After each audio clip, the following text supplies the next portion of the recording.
This is a question before we take action. How can we be sure that our enemy won't leave the designated area? Great question. Albedo's been hard at work analyzing Rerir and the Wild Hunt's behavioral patterns. His conclusions are as follows. Firstly, from the earliest known confrontation until now, Rerir has never displayed any ability to manipulate the dimension of space. So it's unlikely he has any power in that domain. Secondly, he seems to have a particularly strong vendetta against our group. If we put him in a fight-or-flight situation, he'll choose to fight every time. Thirdly, finally, and most importantly, he is consumed by hatred, both for the moon and for his enemies. Turns out, we tick both of those boxes. We have a reincarnated moon in our ranks, and a spy who accessed his private memories without permission. He'll be baying for blood, not looking to escape.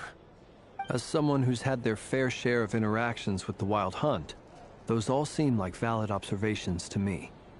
Understood. Then I will defer to the verdict of the group. Well, everyone, that's the plan in full detail. Albedo and Durin are carrying out their part as we speak. Plan approved. Scheduling. Okay, any firepower you need, I got you covered. Let's light this baby up. The Frost Moon Scions are behind you as well. And the rest of you?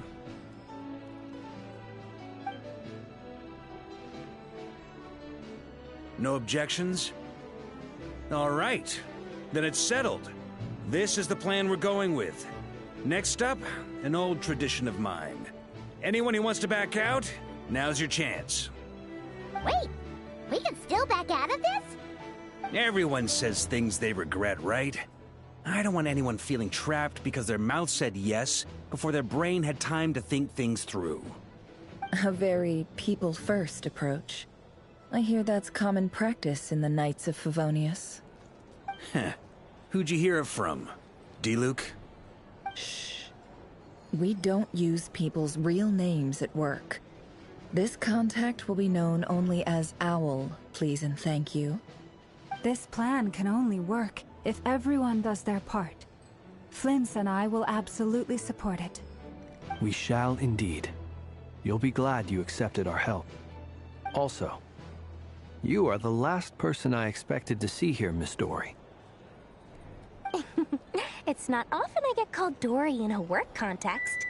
My peers usually call me Lord Sangamabe. So, the longer your name, the higher your net worth. Is that the idea here?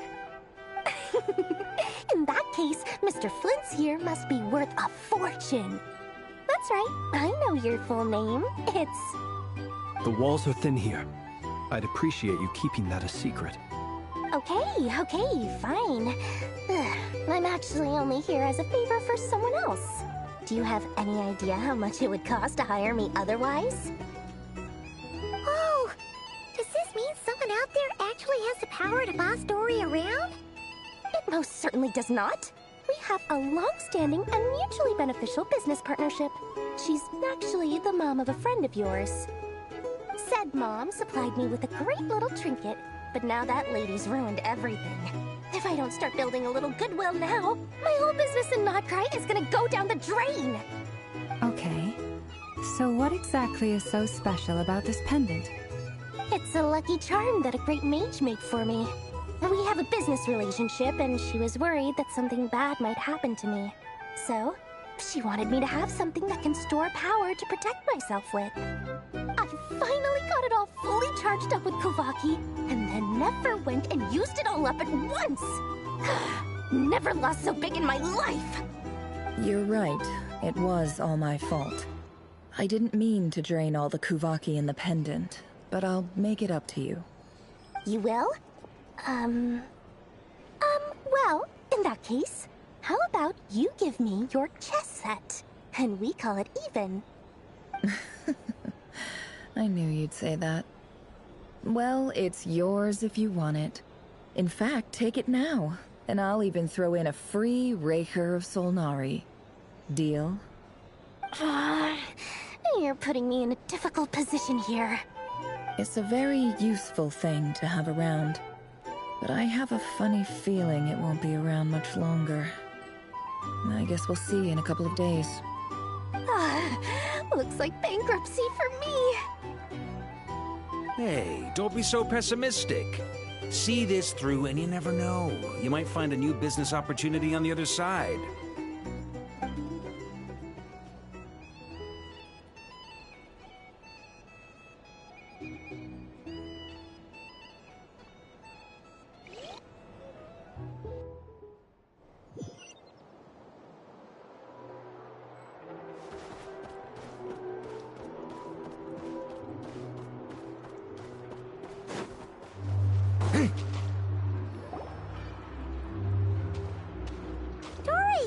How are things going? Feeling ready? Oh, I was born ready. We only have 2 days. You think Lord Sangamabe would let an opportunity like this slip by? Don't forget, when something's in high demand, the people with the goods on hand get to charge the highest price of all. Even higher than the sellers taking advance orders. Ta-da! See? It's right here. Oh, it's so pretty. Did you make it?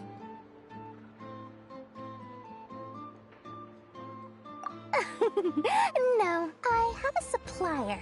We go way back, so he made me a very attractive offer. Aha! No wonder you were talking about lucky charms at the meeting. You've been getting Kave to make them for you.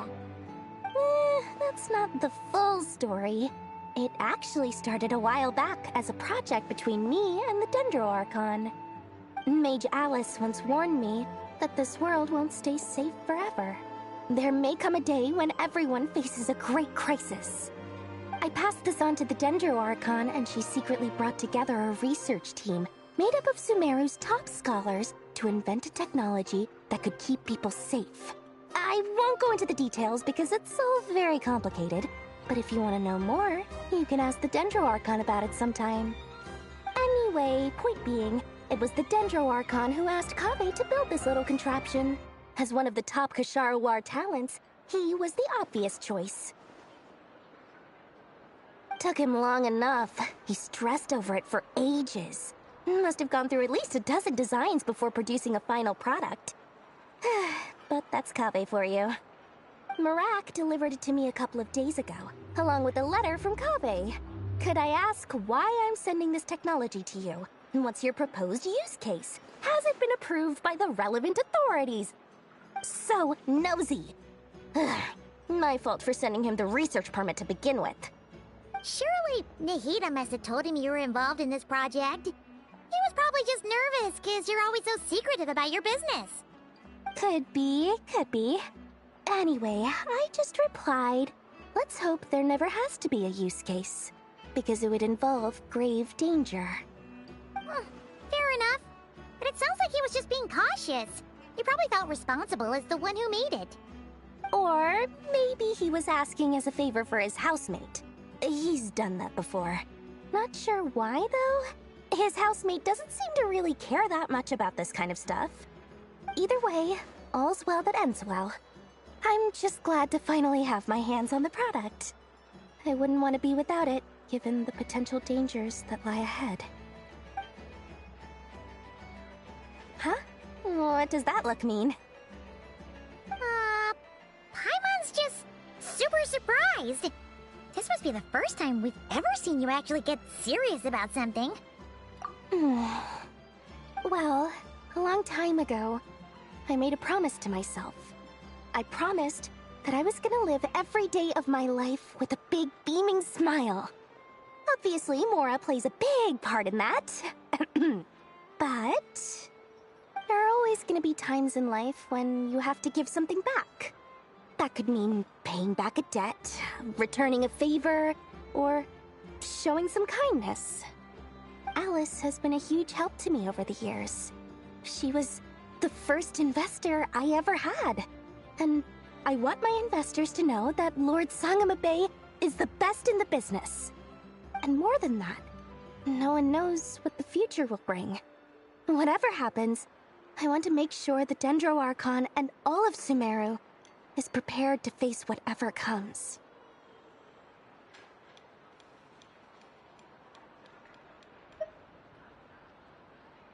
Oh, that? I was just making sure Nefer and I are square. Don't be thinking it was some sort of benevolent act. I'm no saint, so don't treat me like something I'm not. My priority is doing the business that I want to do. So long as my conscience lets me, but it usually does. That's the Lord Sangama Bay business model. Alright, if you say so.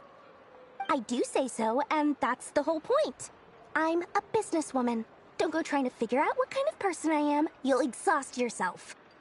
Much easier for everyone involved if you just take my word for it. Oh, and could you two help me get this stuff where it needs to be? Thanks so much. You're my favorite assistants.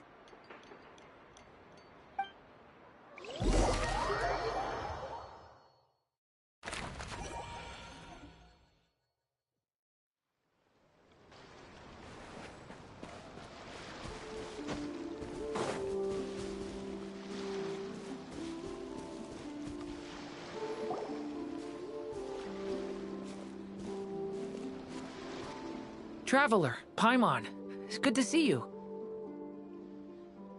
Everything going smoothly over here? Sort of. As you're probably aware, Varka, Durin, and I captured some abyssal creatures from the Wild Hunt. Per the plan, we dissected and analyzed some samples of these creatures.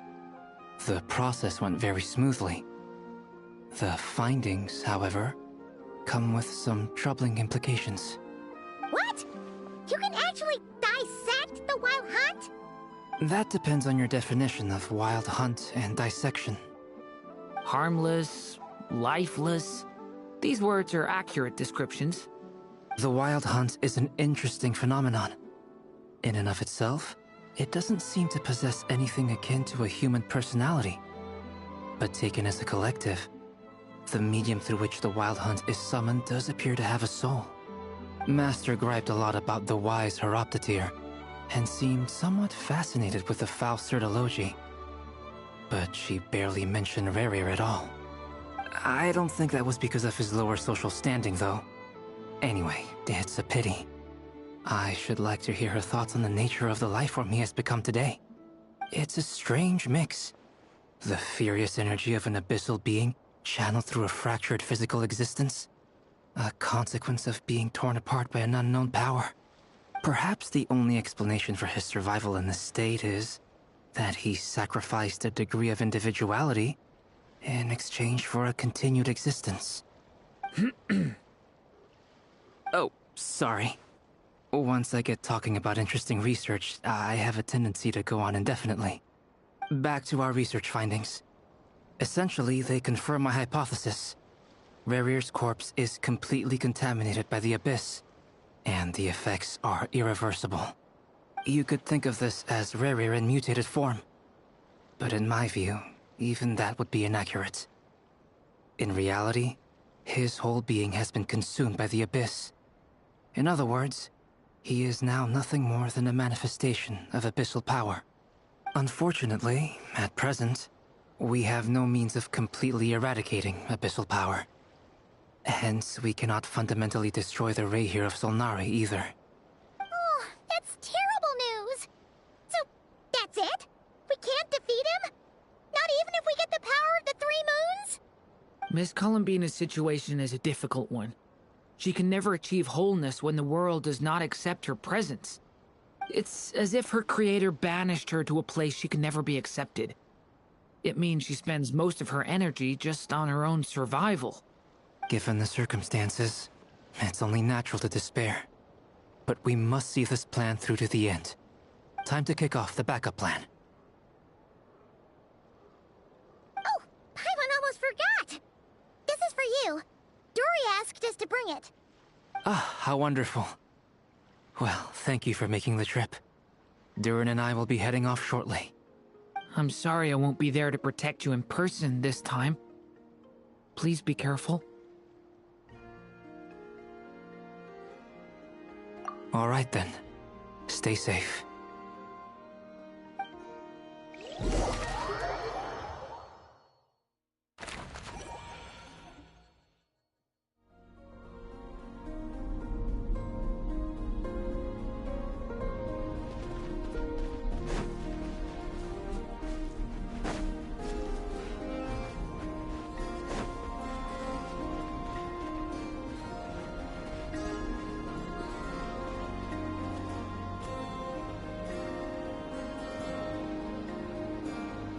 Miss Lauma, is everyone here? Yes. The fate of my flock is in your hands, Grandmaster Varka. Please keep them safe. My lady, what are you saying? Within the next 24 hours, we will face the biggest crisis the world has ever seen. This is not a burden that we deserve to bear, but I believe that we reap what we sow in this life. So I intend to act. I must do what I think is right. For me, that means fighting for the future of Nodcry. This gentleman is the Grand Master of the Knights of Favonius, Varka, Knight of Boreas. In my absence, please follow his lead. Hey, everyone. Guess I should introduce myself. Well, to start with, I know my way around a battlefield. Biggest strengths are honesty and hard-workingness. Anyway, point is, I don't intend to let Lauma down. I'm gonna do everything in my power to keep every last one of you safe and sound.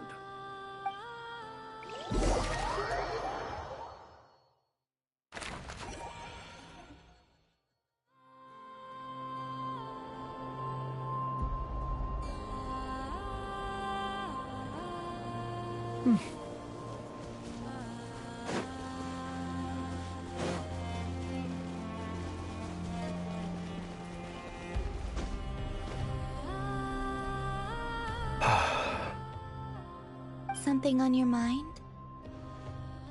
Miss Columbina, was it? I believe that's how the others addressed you. That's right. Names are funny things. Have you always been called Dainsleif? Yes. I take it your own name has a more complicated history. I have a different relationship with names than other people. To be honest, I'm not even sure that Columbina is my name. At least, not in the same way that Dainsleif is yours. But it's what everyone calls me, and I go along with it. A lot of my life has been that way. I get so used to things that I forget to question why they are so. I never used to think much about where names come from, or what they mean to people. Maybe something's wrong with me. You're different from other people. I sensed it the first time we met. You're more perceptive than most. I'm sure your long life and rich range of experience explains that. Do you ever find yourself missing Conria, Mr. Dainsleif? Difficult to answer. I have dreamed of the past many, many times. Sometimes I'm fighting tooth and nail. Other times I'm lying on the ground, defeated. I don't recall any happy moments from that time. It has been too long. Is that because hatred survives longer than love and affection? That would not be for me to say. I make no excuses for the grudges I bear. But whatever the reason, I remember little that was beautiful or sentimental. Thank you for your help with the Rerir situation. Without your efforts, I never could have learned the hidden truth of his story. You're welcome. I know he's your friend. Friend? He betrayed me. And I never really understood what he was going through in life. Some friendship, that is. Okay. So, do you plan to fight him with us? You see, you're torn. Now you know what really happened. You see the things he's done in a new light. I need some time. Of course. I completely understand. Anyone else in your position would feel conflicted too. Actually, I went through something similar myself recently. Something happened that changed my perspective on a situation. A situation I took for granted at the time, but now I feel very grateful for it. You mean the Harbingers who still support you, even though you've left the Fatui? Yes. I always thought they were only helping me because Harbingers are forced to work together. But then I abandoned them. A warrant was even put out for my arrest. And even now, they still support me. Which means I was wrong about them all along. Clearly, they view you as a friend. I feel a little guilty now. I regret not seeing her help for what it was, and not treasuring it. I see the guilt that you're feeling now, because I feel it too. Hopefully, talking about it will do us both some good. Have you noticed that the Traveler and Paimon are over there? I think they've been listening. Huh. Shall we say hello? Sure. Hello. Ah! They caught us!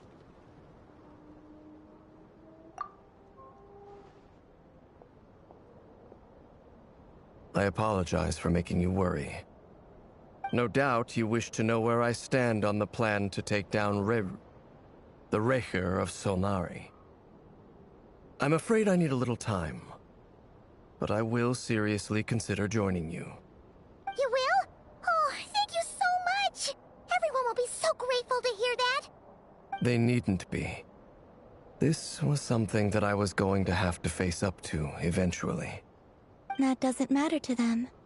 They're grateful to you regardless.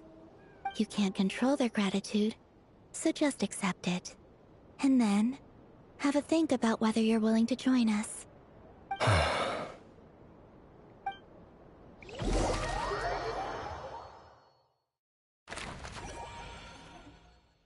It's nearly showtime! Let's go rendezvous with the others. You know the place.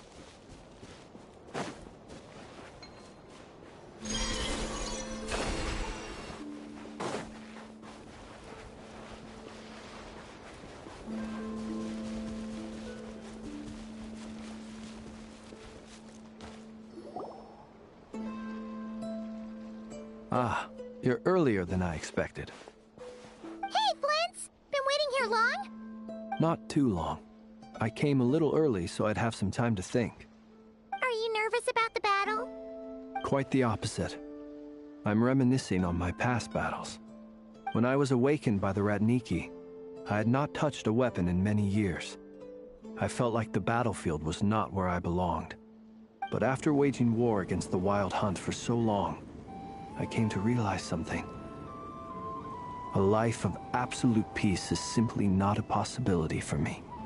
My restless flame indicates that somewhere inside of me, there is a deep yearning to root out the evil in this world. Oh, that doesn't sound like such a bad thing. Well, in the past, when I was a Fae whose primary concern was hibernation, it was hardly ideal. But it certainly serves me well here in the present. And I am delighted to be able to join forces with you in this endeavor. Looks like I'm not the first to arrive. Ah, Miss Lauma. Did you sleep okay last night? I struggled to settle down at first, because of the nerves. But don't worry. I got enough sleep in the end. I'll be just fine. Please, I'm just doing my part. Never! Over here! Aino asked me to relay a message. She said Anefa will be on high alert and keep a close watch over all secondary districts where defense is required, providing support as necessary. Meanwhile, Aino herself will provide range support to us directly, using her latest invention. Excellent. My thanks to all involved. The chess set's looking a little unstable. It won't hold him much longer. We should be prepared to engage at a moment's notice. No sense sitting around waiting. Let's make the first move while we still have the option. I agree. Paimon, find a safe hiding place. Got it! Be careful, Traveler! I will.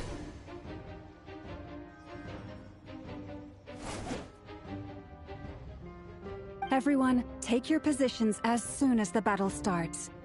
Every ounce of strength we have in our bones, let us bring to this fight. Ready? Let's go. I've seen all your futile ploys before. You have become the authors of your own demise. I wouldn't be so sure about that. You are merely a moment of sport before I tear down the moon.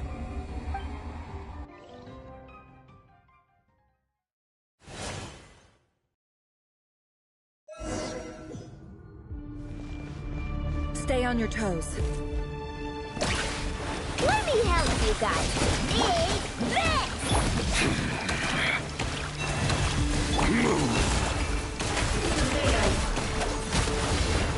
Moonlight, praise you. No more lies.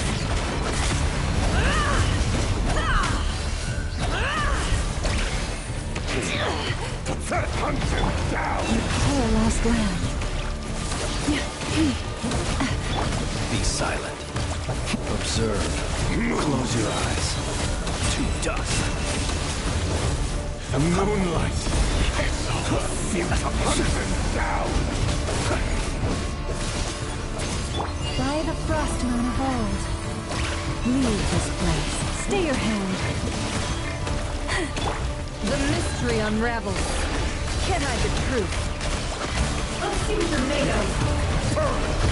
It began with the moon, and so shall it end. The moon will protect you.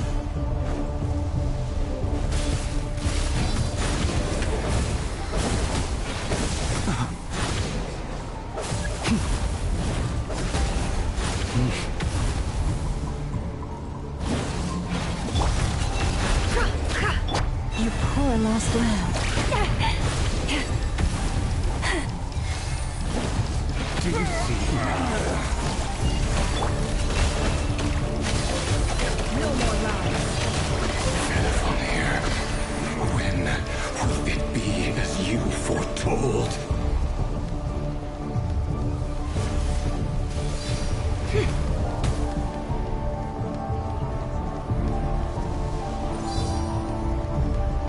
Moonlight, praise you.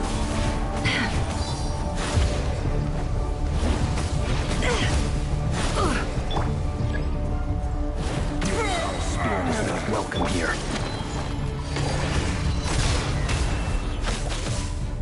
Can't hide the truth.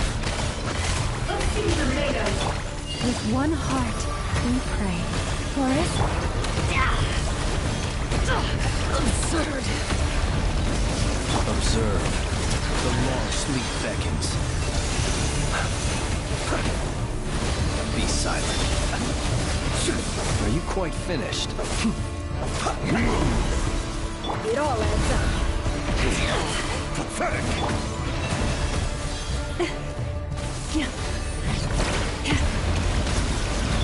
Bombs away! The moonlight. The mystery unravels. Praise you. Can't hide the truth. It all falls into place.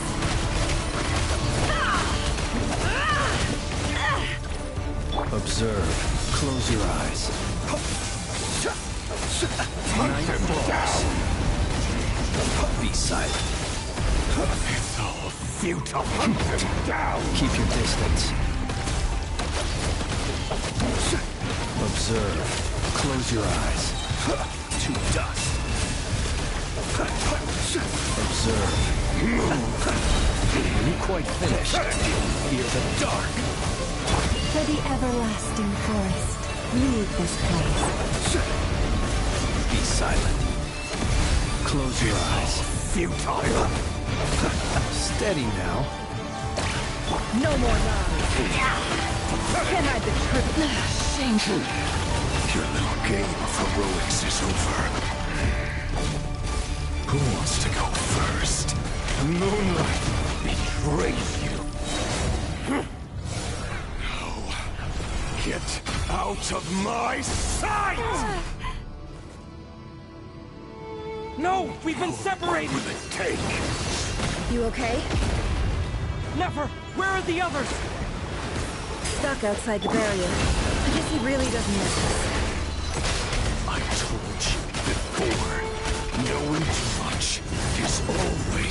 death sentence. Be careful what you wish for.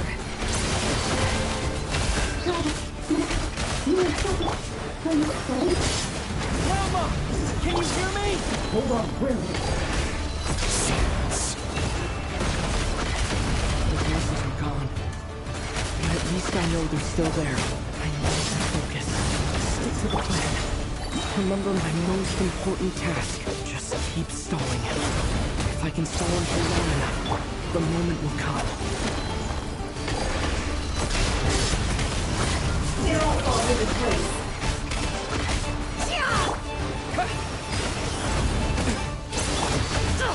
Absurd.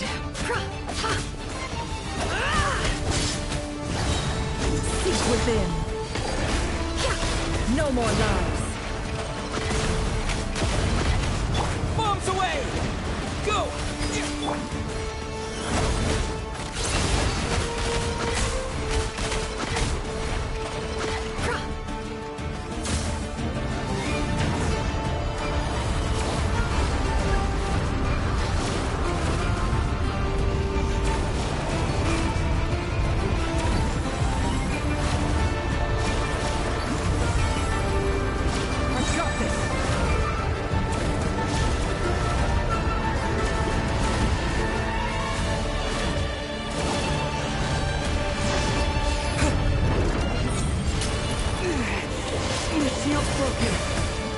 Keep this up! Don't push your luck.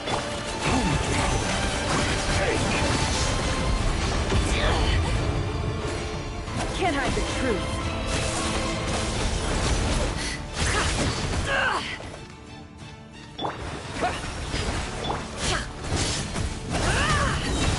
Ultimatum. The mystery unravels. No more lies. Wipe out! Water jet!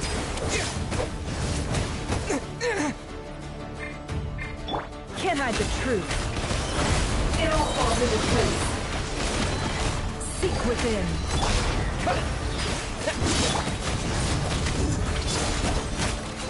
It all falls into place. Yeah! It all adds up. It all falls into place. No more lies.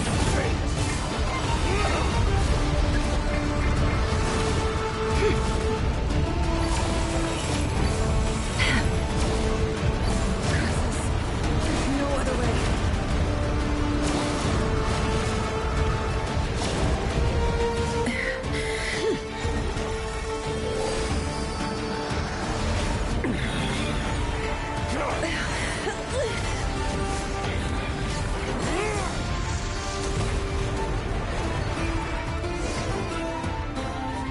The only way to defeat Rarer is to borrow his own power. That means Columbina will have to disappear while you two bear the brunt of his attacks. You have to hold on. Find a way to keep him focused on killing the two of you.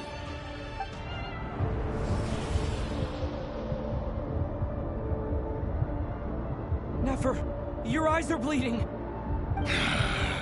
Soon you will be powerless to resist. And then, I will reduce you to dust. But that dust will plague your memories. Come on, keep holding on. Any other tricks up your sleeve? Let's see them. As entertaining as they are. You've backed yourself into a corner. You don't fool me. I see your fear clear as day. I have to stoke his rage. Make him unleash everything. You fear what you could never defeat. You fear the thought of never being able to save your beloved. You cannot win the fight against fate, Rarir. Is that what you think? Well, now it's your turn to feel afraid!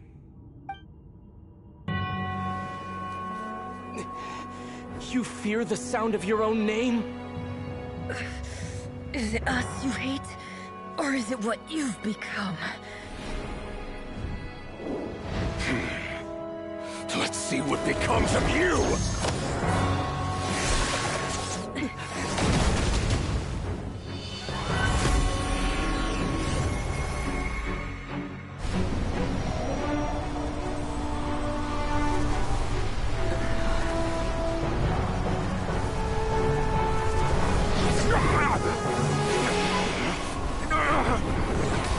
What's happening? That power. I've seen it before.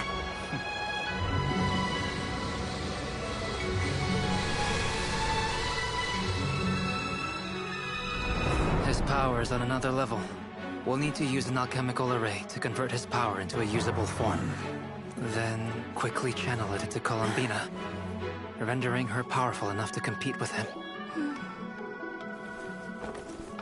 I'll join you. I can help.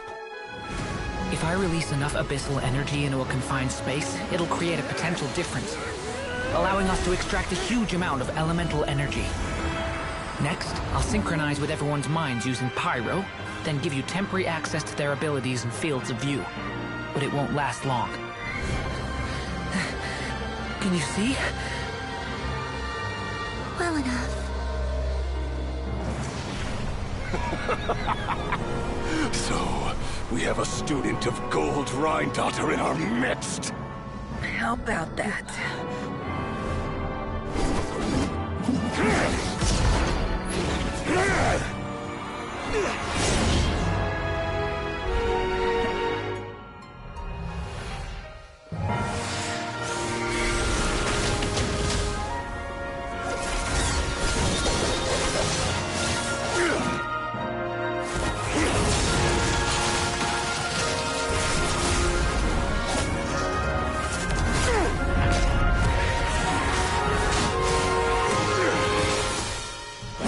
You use my own power against me? Just like how you stole Kuvaki. Look familiar?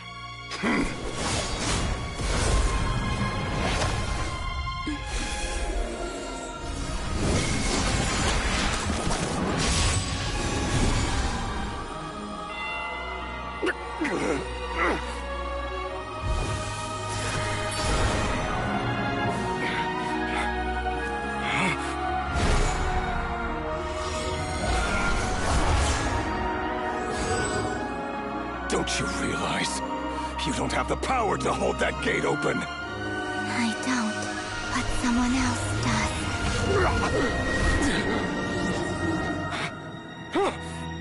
Goodbye, Rerir.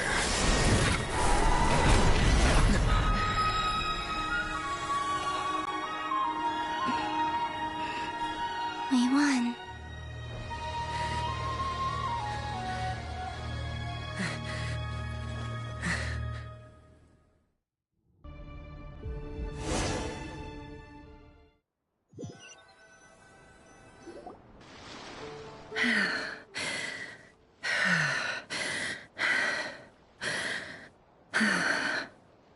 Nefer, how are your eyes? They're fine. Apart from the blindness, of course. It's not too late. Let me handle it.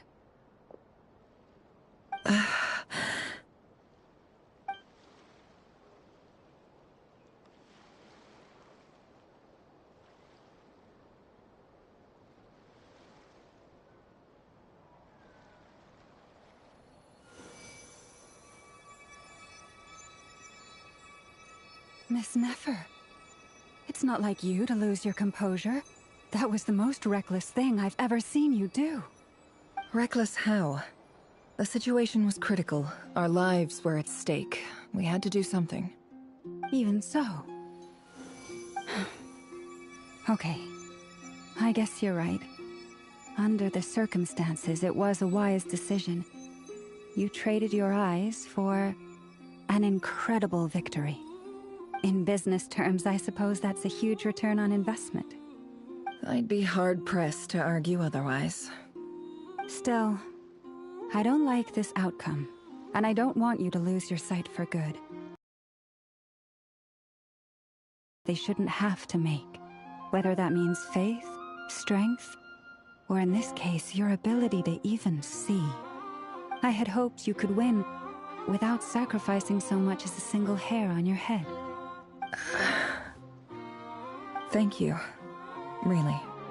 All done. Don't try and open your eyes just yet. We'll see how you're doing in a couple of days. Until then, please follow your recovery plan to the letter. I'll send full details through Yehoda. For now, just get yourself home, relax, and rest. My dear friends, we have fought bravely and achieved a spectacular victory. A dark cloud has been lifted from the skies of Nodcry. All in this land will be grateful for what you have done. The moon will remember this day. Thank you both.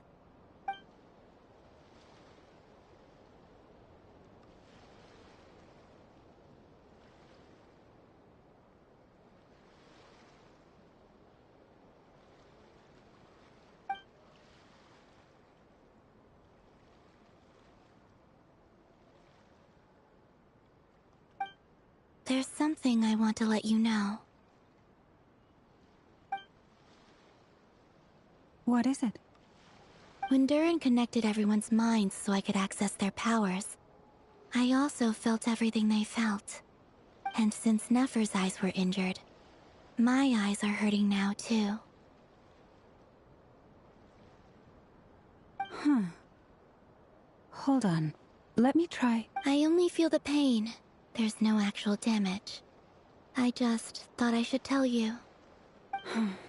You're right. There's no damage. That's a relief. But I must say, I'm surprised to hear the Kuthar share something like this with me. In the past, you never used to open up about yourself. Things are a little different now from how they were. I'm learning to share how I truly feel with my friends. Friends? You have no idea how glad I am to hear that.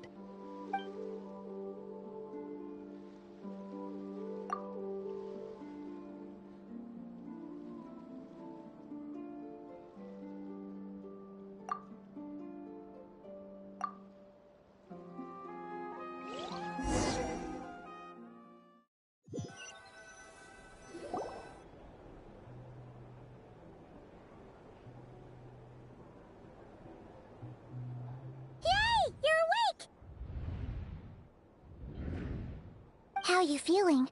Any aches and pains? Did you sleep well? I'm doing all right, Paimon. No need to worry about me. Phew! Well, that's good.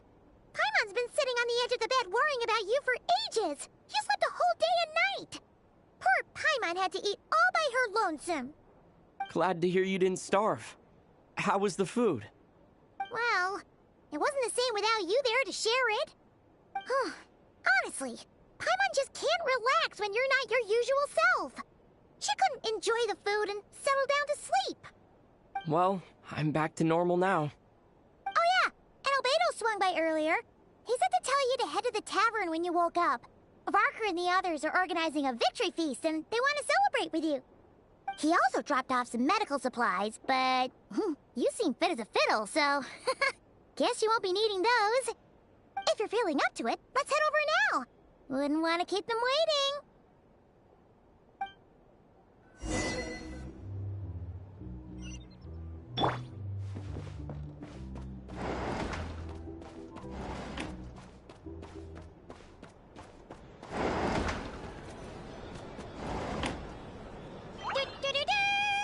We're here! Oh, Traveler and Paimon! Perfect timing! We were literally just saying how there's no way we're holding this victory feast without you any longer, and we would have postponed it till tomorrow. How are you feeling today? Much better. Thanks. Don't worry about me. Relieved to hear it. If that changes, just let me know. Happy to check you over at any time. Yep, we're here for you. Anything you need, just let us know. Oh wait, where's Nefer? How are her eyes doing? Nefer's right over there. I'm sure she'd love to catch up with you.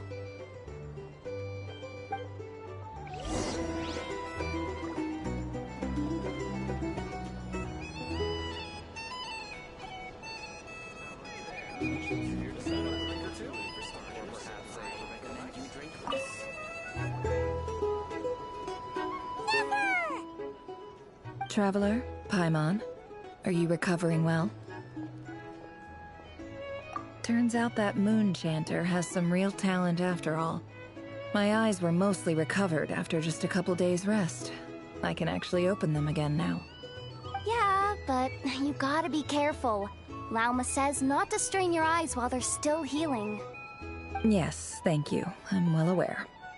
Yehoda, could I borrow you for a moment? I could do with an extra pair of hands. Oh, sure. Coming. Did you hear that? I gotta go help Lauma for a second. You guys chat among yourselves. I'll grab us some drinks on the way back. Paimon, you still like 'em sweet? You bet! Make it extra sweet, because Paimon's earned it! Sure thing!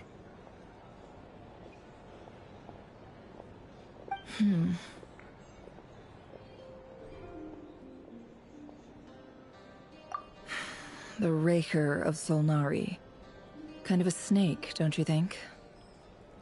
No, definitely a snake. A poisonous one who spewed his venomous hatred everywhere. Anyone who seeks revenge out of hatred for other people has become a snake. That's something my dad used to say. Perhaps. I'm sure it sounds like a very wise and open-hearted perspective to your ears. But me? I think hatred is a perfectly justifiable emotion. What else is left when everything you depended on in life gets stripped away? Something's gotta fuel that drive to keep on living. If you're worried about me, you can nip that in the bud. I'm not someone who gets stuck in the past. It's just... I suddenly feel like I was wrong to call my father a liar. He was just a fool. That's why the Academia turned their back on him, and why the other tribes ganged up on him. Oh, Father. How much better things could have been if you were a skilled liar. Look at the Ibis King. Thoth is a fiendishly cunning liar. And yet, strangely, he feels more like a father to me than my real dad ever was. He's never brought it up, but I'd bet he feels the same way. Why else would he give me the power to perceive the truth, while at the same time training me in the art of deception? Well, King Deshret banished him to Aru, which is essentially a prison, and posed 3 questions to him. He promised that he'd have his freedom if he could find the answers. His response was to take on a physical form and approach me, hoping that I could become his envoy and search for one of the answers on his behalf. Did he really think I'd fall for that? He's stuck there. He can't make me return what he gave to me.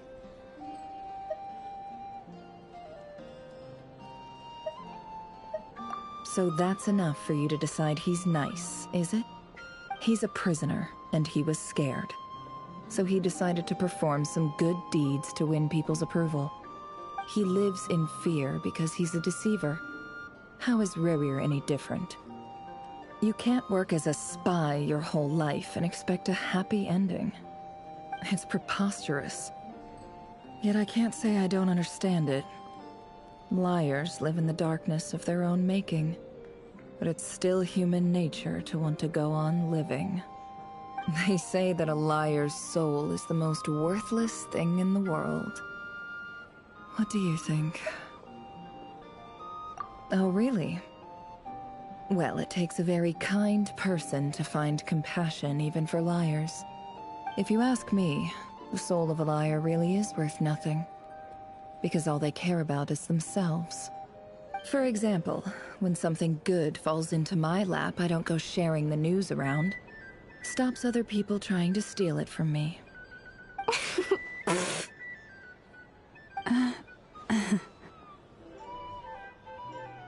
So be it. They have sharp ears. I can't keep anything from them. Oh, is that what it looks like? Well, You all know my past now, and I can't simply eliminate everyone who knows too much. So I guess I just have to put up with you. For the foreseeable future, at least. When you find yourself in a situation you can't control, the safest play is to keep calm and start monitoring everyone involved like a hawk.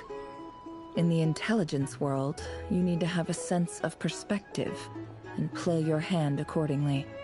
If you understand what's at stake, please ensure my secret is safe with you. I trust you'll respect my wishes as a friend.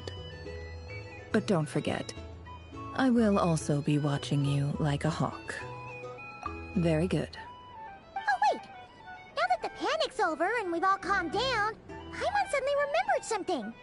After all that build-up, our mystery ally never showed up even once!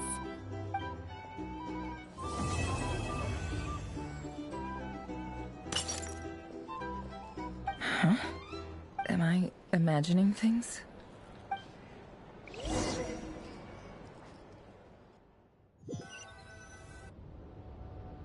So, that close colleague who stayed behind with you? What's he been up to recently? Don't know, don't care. I get more normal human interaction from hanging out with Bosco 2 than him. Although, now you mention it, he hasn't bothered me in a while. I wonder if... If he's disappeared without a trace, it's the biggest gift he ever gave to the world. But I somehow doubt that's what's going on. He won't lie low forever. So we'd better stay on guard.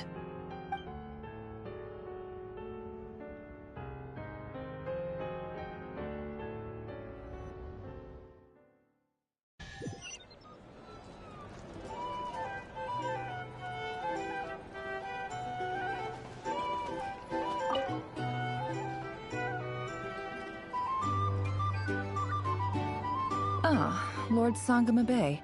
How lovely to see you. I must thank you for the device you provided. It was an enormous help. Would I be right in thinking that it was developed by the Academia?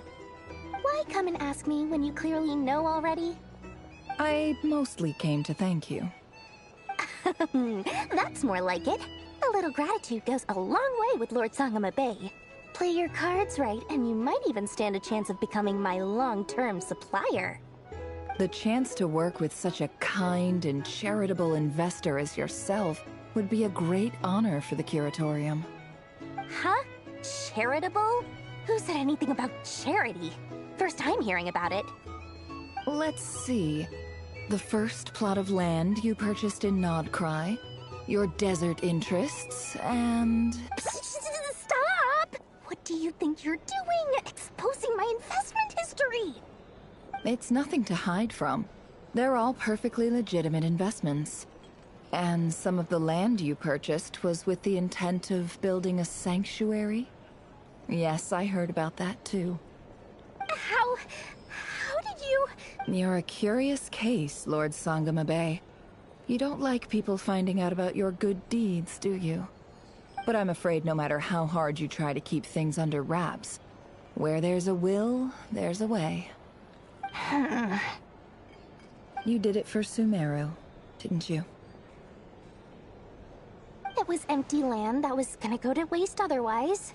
I figured if I built something there, it might at least get some use in an emergency. Disasters are capricious things. They strike without any warning.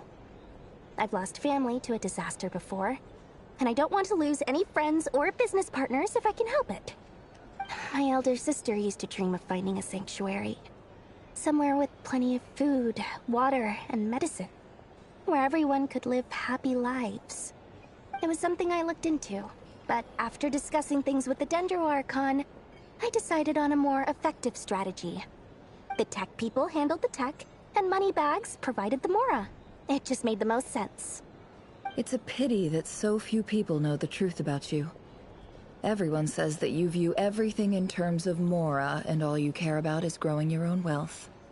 So, what's the problem with that? Everyone wants to be rich, it's human nature. So yes, I love Mora, and it's nothing to be ashamed of. But surely you have dreams of your own, beyond just making Mora. You don't get it, do you? My dream is to invest in other people's dreams. And, you know, make a nice little slice for myself along the way. Just thinking about it makes me happy. That sweet, sweet sound of Mora. Thank you. For the device? And the pendant. Oh, that. I was just returning a favor. Don't worry about it. Seems like we've both been away from home for a very long time. Yeah. So long that I barely remember what my family even looked like. That would be your mother, father, and sister? Yeah, though it's been years since my sister passed away. It's not like I want to forget them, obviously, but memory can be even more ruthless than the most calculating business person. Beyond a certain point, if something isn't helping you, it just gets rid of it. My sister can't help me now. Slowly but surely, her face is fading from my mind's eye. It's become a vague impression. Not everything will fade. When loved ones pass away, the beautiful memories are the ones that last the longest. Yeah, that's true. If you ask me, that's the one silver lining in all of it. Well, that, plus, I'm sure that life is much better now than it was back then. Oh, absolutely. I have tons of Mora, a big beautiful house, business is booming, and I'm as happy as can be. You've got a lot going for you too. Boss of the Curatorium of Secrets? I'm sure there's plenty of Mora to be made in that line of work. I appreciate the vote of confidence.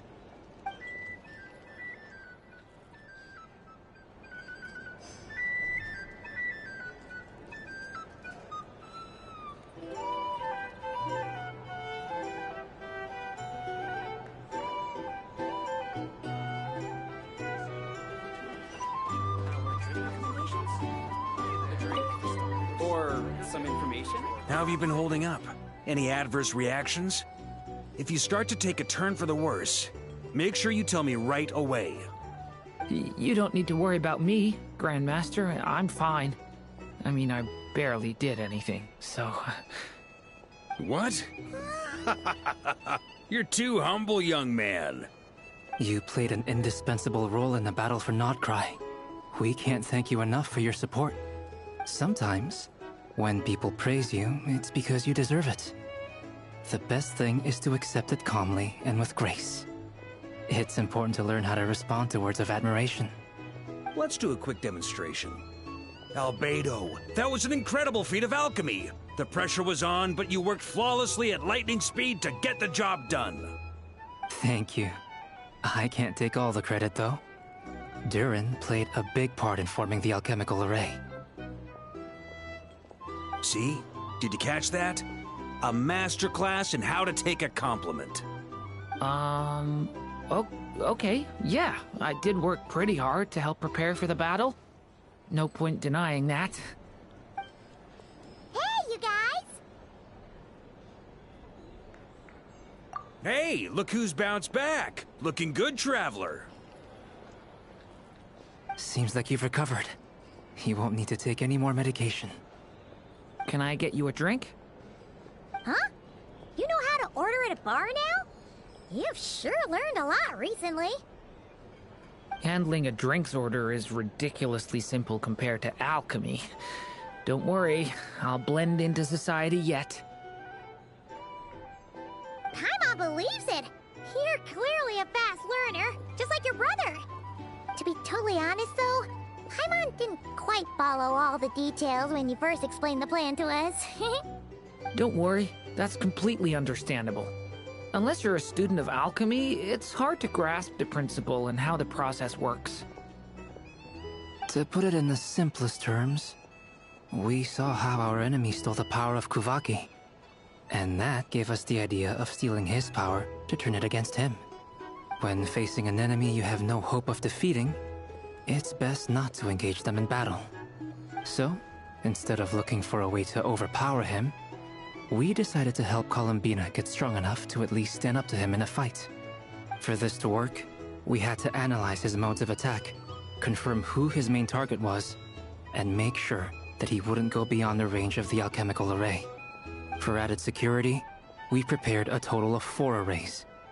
But to mitigate the impact of the battle, we identified one location in particular as the ideal spot, which is where the confrontation took place. The alchemical array absorbed his abyssal power. Then Durin processed it to render it usable by Columbina. That power enabled her to do what would otherwise have been nigh on impossible. What surprised me was that Dainsleif actually agreed to join us. Given his history with Rerir, he had every right to sit this one out. But we're extremely grateful for the decision he made. It must have been a painful choice to make. But I'm sure that making a decision was far better for him than staying in limbo. Absolutely. He was torn between 2 paths, but in the end, he made his choice and stuck to it resolutely. He doesn't strike me as the sort of person who'd stay trapped in limbo for long. Anyway, however you cut it, everyone gave a stellar performance. And now, it's time to kick back and celebrate.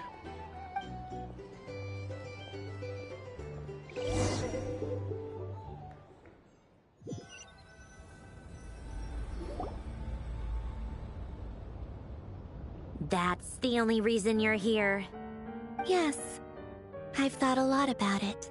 And I've realized that you, me, and Arlecchino should be friends. I think this is very important. So I felt I had to come and tell you. Well, this is a new one. I'm so moved. I can't even hold my teacup. If that's all, you can leave now. Do you not want to be friends with me? Or is it that you prefer being co-workers? What is this, Columbina? Are you deliberately testing my patience threshold? Right now, my politeness module is active. But if you say another word, I swear I'll shut it down. If your politeness module was active, wouldn't you say the word please at some point? Polonia, please see Lady Columbina to the door. Will you still invite me to your next tea party? What? Yes, I think you will. Bye-bye, dear Sandrone.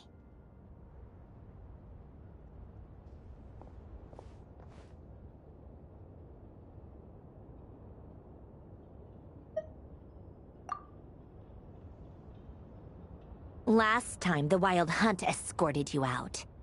Would you rather I handled it myself this time?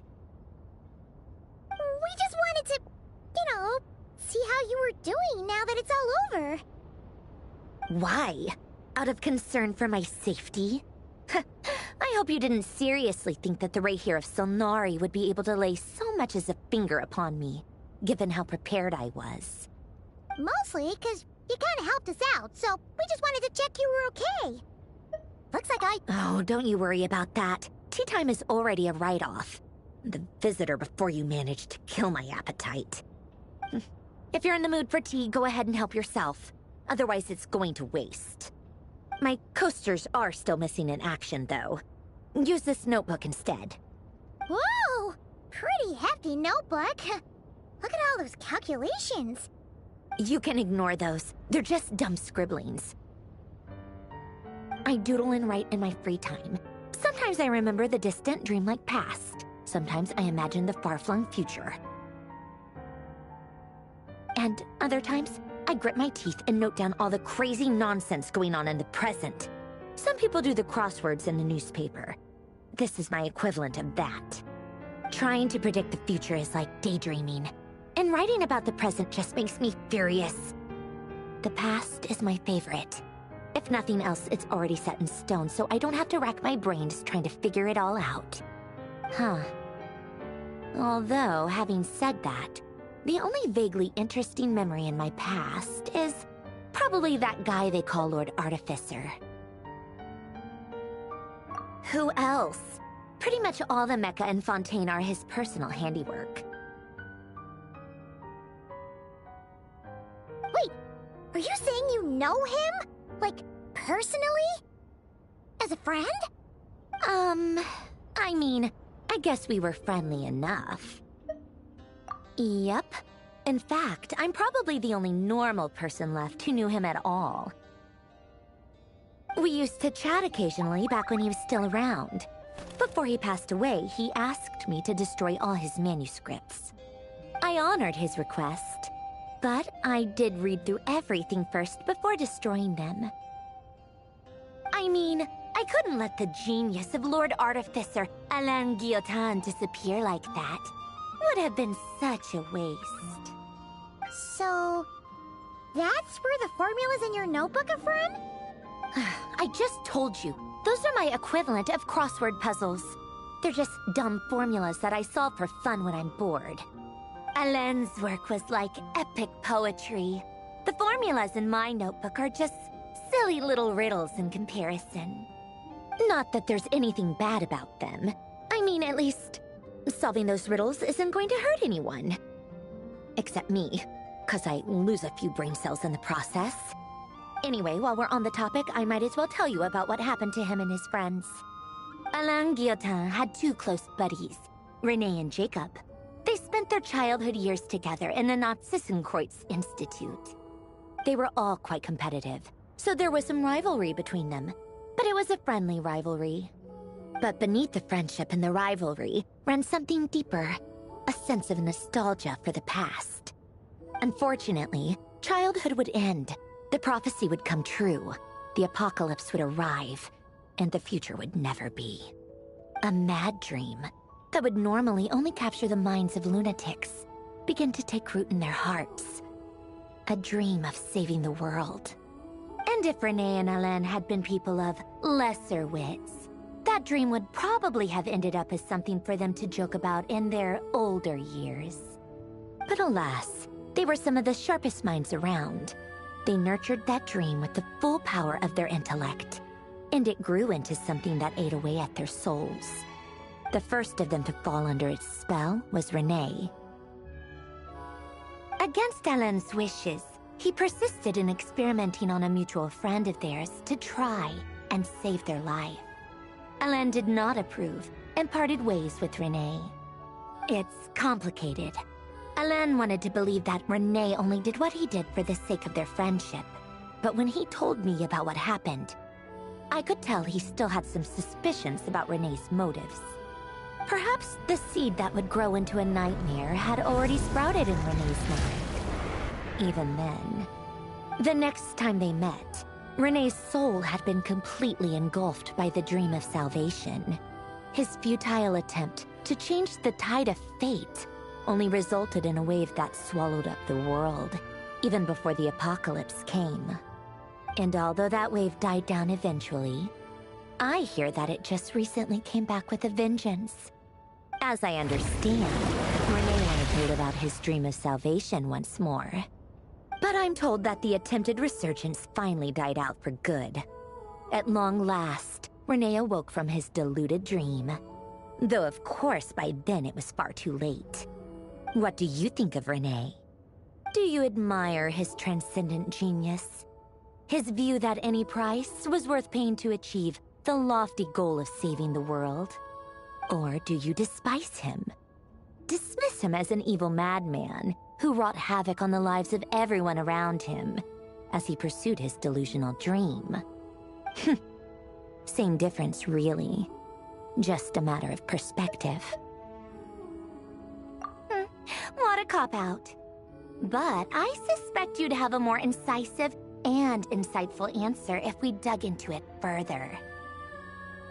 I don't like fanatics who give up their whole lives for their ideology.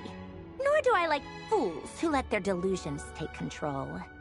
Maybe I could understand if Renee had just been an ordinary person. But he had a sage-like intellect. And still managed to get himself lost in the labyrinth of his own desires. Anyway, that's enough about Renee. Now, moving on to Alain Guillotin, the Lord Artificer. He managed to put a stop to the first storm whipped up by Renee. But after that, Alain lost his friends and family. To his credit, I suppose, the loss of his family and friends was purely a tragic accident. It's not like Alain sacrificed them for his cause or anything. After that, the only thing supporting his work was the same dream that had dragged his closest friend down to the abyss. But although the desire to save Fontaine drove him to found the Fontaine Research Institute, Alain continued to reject any form of transcendental knowledge or power. He was suspicious and fearful of it, having seen the way it had affected his closest friend.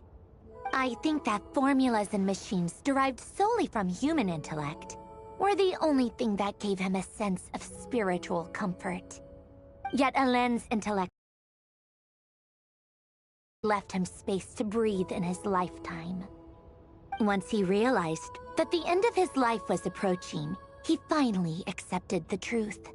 The Nazissenkreuz Institute needed someone, and a human being, to see its story through to the end. He quit working on his formulas, trading them in for the fairy tales that had played such a formative role in his childhood, but which he barely touched in his adult life. He told me that the director of the Nazissenkreuz Institute used to read those fairy tales to the children as bedtime stories. Apparently, they worked wonders at sending kids off to sleep. I think that all he wanted at that time in his life was to be able to sleep deeply without being plagued by depression. By that point, nothing else really mattered. At the very end, he laid down to rest in the ruins of the former Nazissenkreuz Institute orphanage, while the Fontaine Research Institute he had founded continued tirelessly with its work. Many years after that, tensions over competing dreams would once again cause a rift, this time between members of the Fontaine Research Institute. But the actions of those fools had nothing at all to do with Alain. And that is the story of two people from the Nazissenkreuz Institute who both wanted to save the world. One went all in on his fantasy of salvation without ever looking back, and ended up calmly sinking to the bottom of the deepest sea. The other sought desperately to burn bright in his life, even though he wasn't sure where he was going. I do sometimes wonder, why is it that people like them have such grand hopes of saving the world? Even the grandest tree starts as a tiny seed. So perhaps, for each of them, their mission to save the world began with a very simple desire: to save themselves.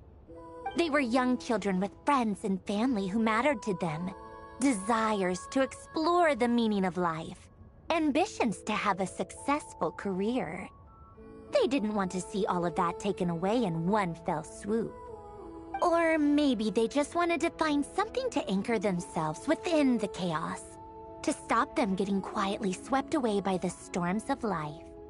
But instead, the search for their own salvation took them down the rocky road laid out by fate. Do you think the desire to save oneself is enough of a justification to try and save the world?